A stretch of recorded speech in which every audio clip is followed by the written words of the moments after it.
این بینای ویرانه که اکنون جایگاه بازی کودکان است، مکتبی به قول حاضر زمان بود. اینا میکنن تریزور شکستن، نگاه که اگه تریزورش بود همش بود آقا سنقتی میزنن میشکنن. سال 2007 با 500,000 سامانی که گرانت بانک جهانی گفته می شود، در محله سیدعلی ولیزاده شهر کولاب مکتبی رقمی 41 را ساختند.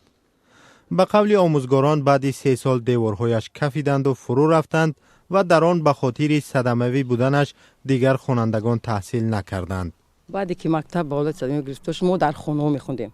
در خانه یک از معلمای محله سبزی بود، در خانه چند مدت خوندیم. با معلمایی که جان عرسی در همون خانه در خانه چون دست دادن. این بنا را در عرفه جشن 2700 سالگی کولاب چون عمارت جشنی به استفاده دادند. مقامات شهر بر رادیو آزادی گفتند از وضع این مکتب آگاهند.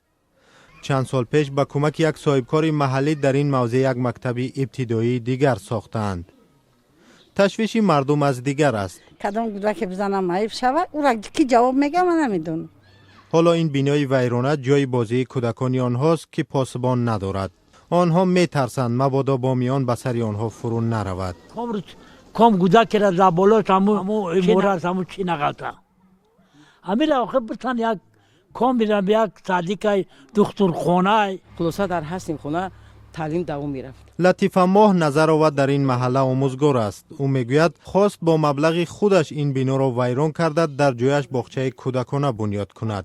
با این مضمون به عنوان رئیس شهر مکتوب هم فرستاده است، اما سالهاست جوابش را نمیگیرد. سال 2011 بود یا بار از نایسوندم با بعدی با سال 12 نایسوندم. خیلی کاری که میرفتم همون مسئله حل طلب بود. خلاصه مقامات شهر بر رادیو آزادی گفتند که تا جشن 30 سالگی استقلالیت تاجیکستان اینجا باغچه می‌سازند. در محله سیدعلی ولیزاده شهر کولاب 500 عائله زندگی می‌کند. کودکان آنها در اینجا فقط معلومات ناپوره می‌گیرند و برای ادامه تحصیل می‌باید به مکاتب دیگر شهر کولاب بروند. راه دور است و مردم می‌خواهند در جای این بنا چند صنفخانه ساخته مکتب آنها را 11 ساله کنند. پس این طلب و نیت مردم و مقامات فقط چند سوال است که هنوز جواب ندارد.